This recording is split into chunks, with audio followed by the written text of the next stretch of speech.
Are you? How many followers do I have? Yeah. My mom.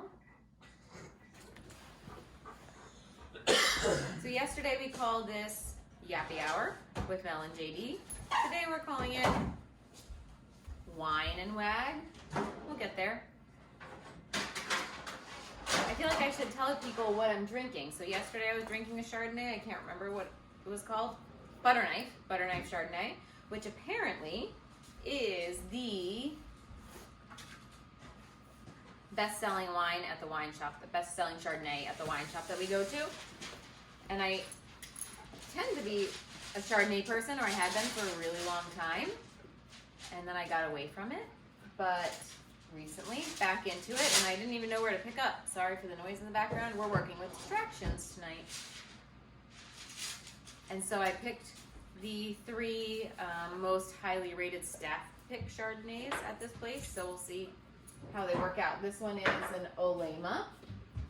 I know less about wine than I do about dog training, but for anybody who does know more, Olema Chardonnay, Sonoma County 2017. I'm liking it so far. So this is where the tough part comes in. Come on. So yesterday we did this exercise, which we're going to do again today. You can already see the drool coming out. I can at least.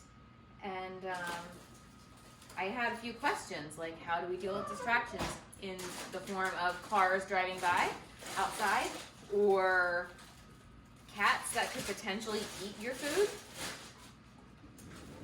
I'm not sure if anybody else noticed, but JD had done really, really good with this whole It's Your Choice exercise until the cats walked in, and then it was like we were all the way back to step one, just because there could have been, okay, how about we do this? Sit.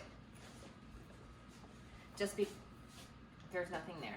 Just because there could have been somebody who would potentially take the food from him. So my questions were, number one, if he gets distracted from the treats by the car outside, is that something that you reward? I didn't know, because I kind of feel like, was he really making a choice to not look at the treats because the car was a little bit too enticing?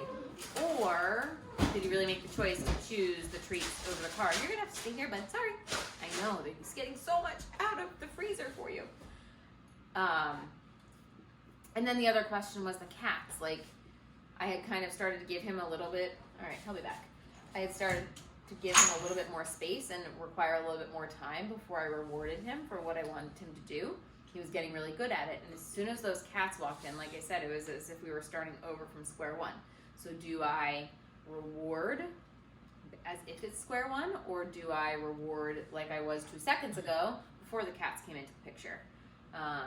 The answers were, okay, fine, maybe train with distractions if that's kind of the world you live in, and reward looking at me over the car because that was a choice. However, things like cats, maybe you remove them from the situation until he gets really, really good at it, and then you add it in as if like, okay, you're gonna pass this test, now we're gonna go to this next level. So the cats are locked in the basement. It is quite possible that you will hear them scream. That blind one, anytime he's alone and doesn't want to be, you hear him. So I'm really happy that for the first time this whole video, the dog decided to leave me. Tyler's cooking dinner. Tyler's my husband. He's cooking dinner, and so I thought that would be a really good distraction. Nothing too crazy in terms of somebody's that's gonna come steal the food from him, but at least something that he would be interested in. So we'll see how this goes. You ready? Okay. Let me get ready.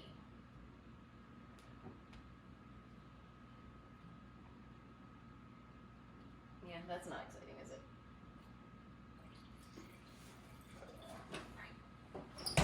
Let's do this, bud.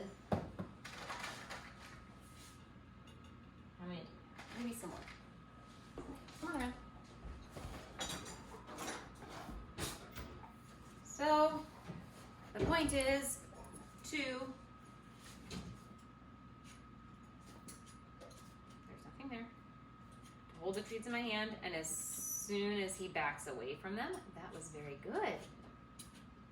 soon as he backs away from them, you open the hand. As soon as he goes towards them, you close the hand. Oh my goodness. I also read something else today that was about, I can get down here with you. I'm not as close to my wine. So I also read something else today that said, if he starts to come towards me, like that, the treat goes right back in the hand. So he needs to stay where he is, and I need to bring the treat to him. Maybe that's what we'll work on tonight. Dude, you're not giving me very much room. Good boy. Now I have to get two hands gross. Good boy. And then I asked the question last night whether I should be rewarding. Oops. Whether I should be rewarding before I praise, whether I should praise or not. And the answer is yes, praise.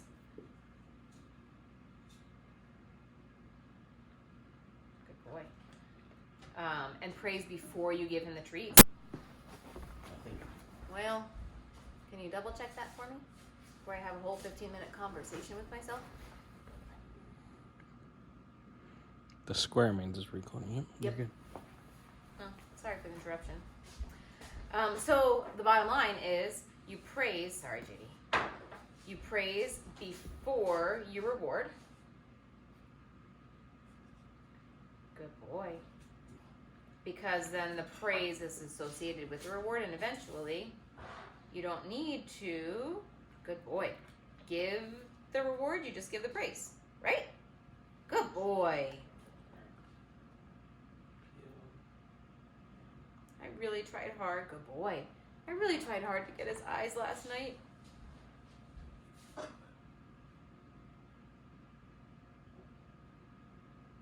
Good boy.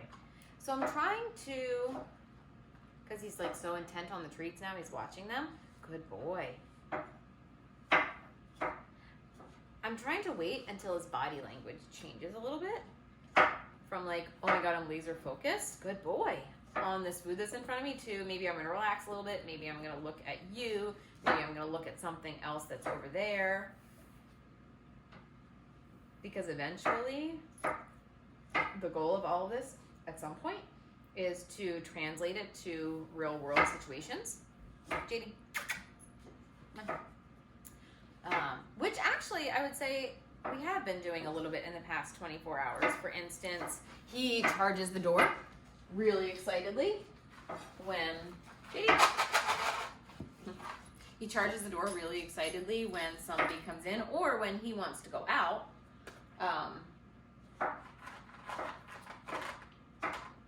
So we've been working on it from that perspective. I tried to work on it when I walked in the door because we have a breezeway door that has some glass in it so I can see him as I'm coming in to try to get him to calm down and not bombard me as I was walking in. So every time he got really close to the door, I would just shut it and then I would inch it open a little bit at a time. I don't know if that I was doing that right. So that's another bit of research for another day. But he actually, you know, he was like 2 feet away from the door when I came in, so that was a step in the right direction. Then the other thing,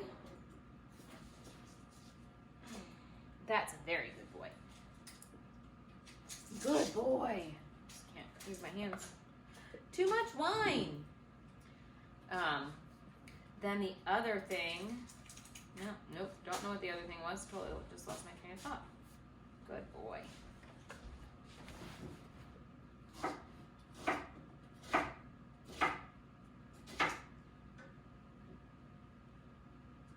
Good boy. Maybe I'll think of that other thing. So here I'm just like waiting for some, oh my God, can you see his red rocket? I'm sorry. Am I embarrassing you now? The dog or me? see? I'm talking to the dog tonight. Good boy.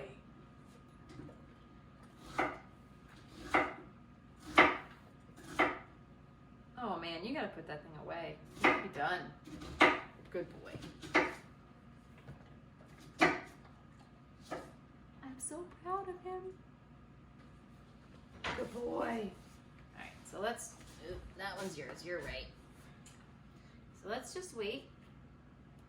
That was good, good boy. For his, like, maybe a little, good boy. I mean, I'm trying to look for something that's a little less down on the ground for the food. But I think we're getting it.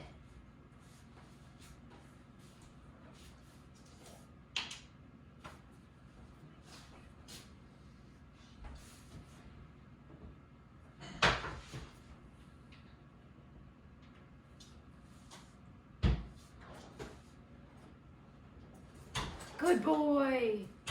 So that whole time I was waiting for him to look at me. And burp in my face. Good boy.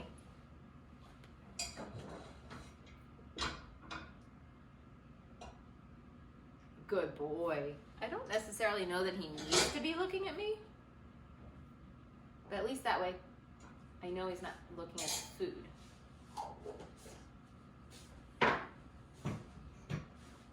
Just waiting. Good boy. Just waiting for him to make the decision. That I am more interesting than whatever is going on the ground, and whatever is going on in the kitchen. Good boy.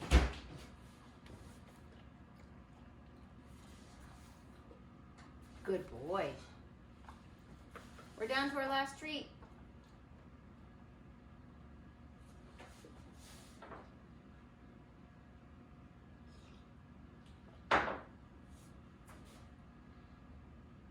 Good boy. Good girl. Katie, break. All done.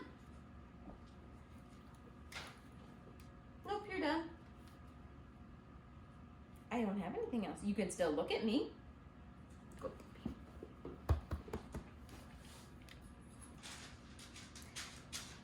For the record, how this applies to like keeping him out of the kitchen, keeping him from charging his food bowl. Not quite sure yet, but we're gonna figure it out. I don't even need, like, I'm not even gonna turn it off. I'm just gonna, keeping that from happening. We're not quite there yet, but we'll get there. All right, so, yeah, I just recorded an update because I remembered what I forgot. And in my update, I would just like to say, insert, that's what she said, like every 30 seconds. Sorry, but it all still applies for dog training too. I remembered the thing that I was trying to say that I forgot before, which was that you're supposed to do this, this game, practice, whatever. We have some work to do. Thank you. You're supposed to do it in lots of different places, different positions. So last night I did it sitting at the fireplace. Tonight I did it. He's such a good boy. Tonight I did it sitting in that chair. So we'll find another place tomorrow night, and you're like different heights, right? So standing up, sitting down, on the floor, all sorts of different ways and locations so that he knows that this is something that happens all the time, not just something that happens only when I'm sitting on the fireplace or only when I'm sitting in that chair. That's what I forgot to tell you.